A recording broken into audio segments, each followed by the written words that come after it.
Après avoir analysé et compris chacune des différentes méthodes, donc des 3 méthodes, je vous demande de passer aux exercices d'application. Alors, bon, bien entendu, il y en a quand même pas mal. Ici, donc j'ai 8 systèmes. J'en ai un peu plus ici. Alors, vous remarquerez que j'en ai déjà sélectionné 2, le B et le C, puisqu'il y a une petite croix. Pour le deuxième exercice, j'ai sélectionné le C et le D. Donc, il est clair que ces deux-là, à chaque fois, il faut les faire. De toute façon, je donnerai le correctif déjà de ces deux-là. Si maintenant vous avez une difficulté particulière en essayant de résoudre soit ces deux-là, soit un autre, n'hésitez pas, vous m'envoyez un message et on voit ça ensemble. Je vous envoie le correctif du système que vous n'arrivez pas à résoudre. Alors, donc je rappelle, donc ici, par comparaison, celui-ci est déjà bien écrit puisque l'inconnu y est déjà bien isolé dans les deux équations. Il me reste à comparer 8x plus 42 avec 6x pour trouver la valeur de x. Et une fois que j'ai trouvé la valeur de x, je remplace dans une des deux équations de départ, ici ce sera la deuxième, dans une des deux équations de départ pour trouver la valeur de l'autre inconnu.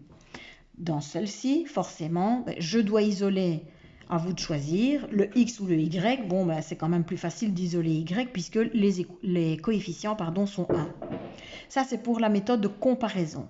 Maintenant, pour la méthode de substitution, j'ai sélectionné donc le C et le D. Ici, pour cette méthode, je décide d'isoler le x ou le y dans l'une des deux. Il est clair que le plus simple à isoler, c'est le y, que ce soit dans la première ou dans la deuxième, pour ensuite remplacer y par son expression dans l'autre équation, de manière toujours à obtenir une équation à une seule inconnue. Une fois que j'ai trouvé l'inconnue recherchée, je détermine la valeur de la deuxième inconnue en remplaçant dans une des deux équations de départ.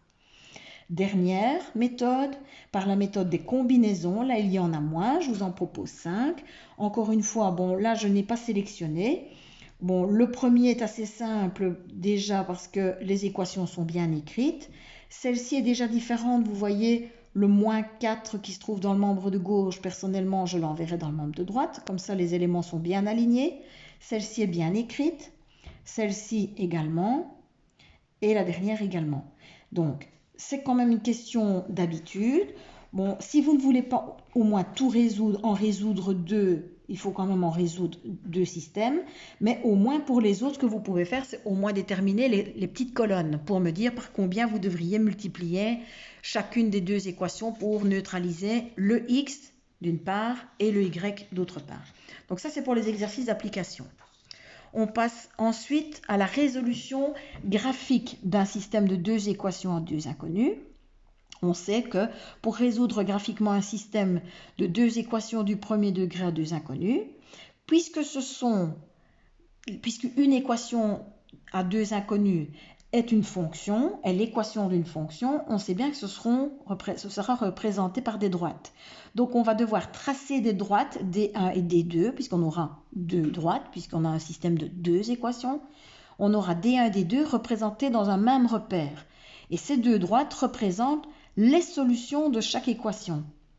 Le but ici est de déterminer les coordonnées du point d'intersection des deux droites. On l'a déjà vu dans l'introduction, je vous rappelle. Je vous le remontre ici. Donc les trois cas possibles, et je le rappelle juste après dans la petite remarque. Le voilà. Donc les trois cas possibles, les deux droites sont séquentes ou perpendiculaires, les deux droites sont parallèles distinctes, donc comme ceci. J'ai des parallèles distinctes. Aucun point d'intersection, c'est donc un système impossible, l'ensemble vide comme ensemble de solutions. Les deux droites sont parallèles confondues, donc tous les points de l'une sont les points de l'autre, j'ai une infinité de points communs. Ou bien alors, lorsqu'elles sont séquentes ou perpendiculaires, j'aurai donc une seule solution puisqu'il y a un seul point d'intersection.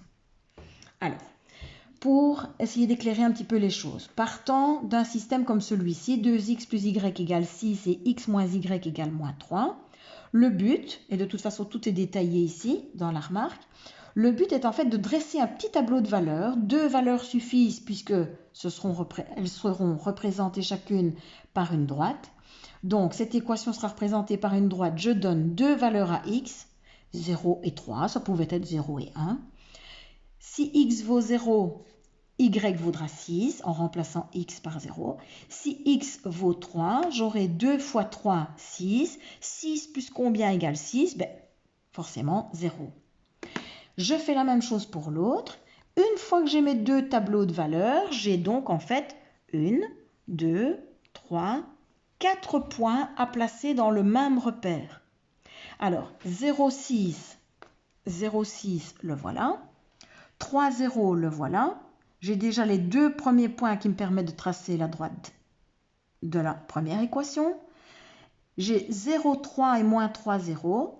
0,3 et moins 3, 0. Donc, les deux points par lesquels passe la deuxième droite. Je recherche donc le point d'intersection. J'en détermine ses coordonnées. Son abscisse 1, son ordonnée 4. 1, 4 est donc la solution de mon système. Je viens de résoudre graphiquement un système de deux équations à deux inconnues.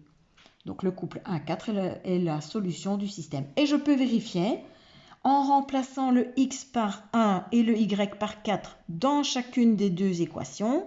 J'aurai 2 fois 1 plus 4, est-ce que ça me donne 6? Oui, 2 plus 4, 6. Dans la deuxième, je remplace x par 1 et y par 4. 1 moins 4 me donne bien moins 3. Donc, le couple de valeurs ou les coordonnées du point 1, 4 vérifie, donc rendent vrai les deux équations. C'est donc bien la solution. Et donc, la petite remarque ici vous donne donc la marche à suivre pour résoudre graphiquement un système. Pour la résolution graphique, respecte les étapes suivantes. Donc, d'abord, isole y dans chacune des équations de façon à obtenir un système de la forme y égale mx plus p, y égale, bon, j'ai indiqué m'x plus p' pour bien indiquer que m et p n'ont pas nécessairement les mêmes valeurs. Ensuite, comme on l'a fait ici, dresse un tableau de deux valeurs pour chaque équation. Ensuite, vous devez, troisième étape, placer les coordonnées des 4 points obtenus dans un même repère et tracer les deux droites. Et ensuite, forcément, une fois les deux droites tracées, 3 cas peuvent se présenter. Ça, on l'a déjà dit, séquentes ou perpendiculaires, parallèles distinctes ou parallèles confondus. Alors, je passe maintenant à des exercices de synthèse.